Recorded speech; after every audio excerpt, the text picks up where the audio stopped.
इसमें प्रॉब्लम है हमारे पास जी डेरिवेटिव ऑफ पैरामेट्रिक इक्वेशन से मुतालिक। पैरामेट्रिक इक्वेशन कब बनती हैं, किस तरह से बनती हैं, हम इस पे ऑलरेडी बात कर चुके हैं। लेकिन अगर दो वेरिएबल्स आपस में रिलेशनशिप में हो, जैसे एक्स और वाई आपस में अगर रिलेशनशिप में हो, और अगर आप तीसरा वेरिएबल इंट्रोड्यूस कर दो बीच में या मुतारफ करा दो इस तरह से कि दोनों वेरिएबल उस तीसरे वेरिएबल पे डिपेंडेंट हो जाएं, जैसे एक्स भी थीटा पे डिपेंडेंट है, वाई भी थीटा पे डिपेंडेंट है, तो थीटा जो है ये बन जाएगा हमारे पास पैरामीटर। अब हमने फाइंड आउट करना है find d y by d x of the given parametric equation, यानी इस पैरामेट्रिक इक्वेशन का हमें स्लोप फंक्शन मालूम करना है d y by d x. ठीक है, तो वो किस तरह से किया जाएगा, देखिए हमें पता है d y by d x according to chain rule किसके बराबर हो सकता है, d y by d theta multiplied by d theta by d x, d theta by d x.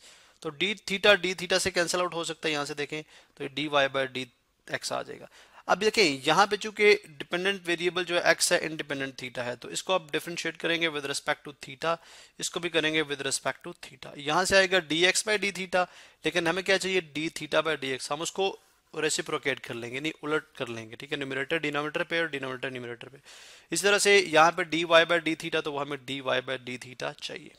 अभी हम स्टार्ट करते हैं, चलें सबसे पहले इक्वेशन नंबर 1 को डिफरेंशिएट करते हैं, फिर इक्वेशन नंबर 2 को डिफरेंशिएट करते हैं। ठीक है, टू को अगर आप चले स्टार्ट में कर लें, क्योंकि बहुत आसान है ये, डी बाय डी थीटा के साथ करेंगे तो d y by d theta is equal to d by d theta of theta plus 1। अब थीटा प्लस 1 सम फार्मूला आपने पढ़ रखा है, क्या होगा D theta by d theta जो कि होता है 1 के इक्वल, और डी 1 बाय डी थीटा जो होता है 0 के इक्वल।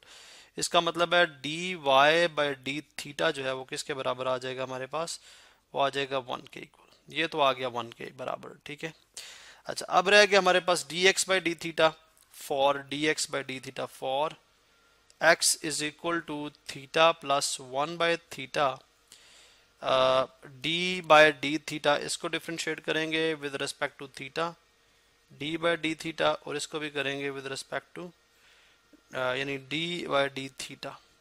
ठीक है, तो ये हमारे पास क्या चीज़ बन जाएगी, ये आपके सामने है जी, d x by d theta हमारे पास आ जाएगा, d theta by d theta. चले पहले इसको d by d theta theta पे अप्लाई करेंगे, और डी बाय डी थीटा ऐसे देखें ये 1 ओवर थीटा, यानी थीटा की पावर ऊपर 1 नीचे 1 है, ऊपर जाके हो जाएगी थीटा की पावर -1, यानी हम इसको बाय पावर फार्मूला कर लेंगे, तो ये बन जाएगा d theta by d theta कितना होता है 1 प्लस यहाँ पे पावर फार्मूला अप्लाई करें एन थीटा की पावर n-1, यानी n खुद -1 है तो -1 आ जाएगा, और पावर के बगैर करेंगे तो d theta by d theta वो कितना होता है 1 ही होता है।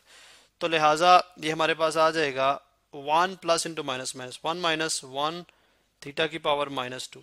ठीक है, ये मल्टीप्लाई है थीटा की पावर -2, या इसको आप लिख सकते हैं 1 -1 ओवर थीटा की पावर नीचे जाएगा तो +2 हो जाएगी। ठीक है, और D theta by d theta कितना होता है 1 होता है। तो यहाँ से देखें थीटा स्क्वायर अगर आप एलसीएम ले लें तो ये दरअसल हमारे पास क्या है, यहाँ पे आप देख सकते हैं ये हमारे पास क्या है 1/1, तो 1 कितने टाइम्स होगा, थीटा स्क्वायर टाइम्स होगा। ठीक है, चले थीटा में जरा सही लिख लूँ, थीटा स्क्वायर टाइम होगा, तो theta square into 1 theta square minus theta square 1 times होगा तो 1 इंटू 1 1, तो थीटा स्क्वायर -1, लिहाजा d x by d theta किसके इक्वल आ गया थीटा स्क्वायर -1। अब हमें मालूम करना है therefore d y by d x, therefore by chain rule क्या है, d y by d x हमें मालूम करना है, d y by d x हम मालूम करेंगे ये किसके इक्वल होता है d y by d theta multiply by d theta by d x. ठीक है, अब d y by d theta किसके इक्वल है, वो तो इक्वल है 1 के equal multiply by d theta by d x. D x by d theta है theta square -1 over theta square, तो d theta by d x square क्या आ जाएगा theta square over theta square -1 है, यानी हम रेसिप्रोकेट कर देंगे, तो लिहाजा हमारे पास d y by d x जो है वो आ जाएगा किसके इक्वल आ जाएगा जी theta square over theta square -1। तो ये हमारे पास फाइनल आंसर होगा।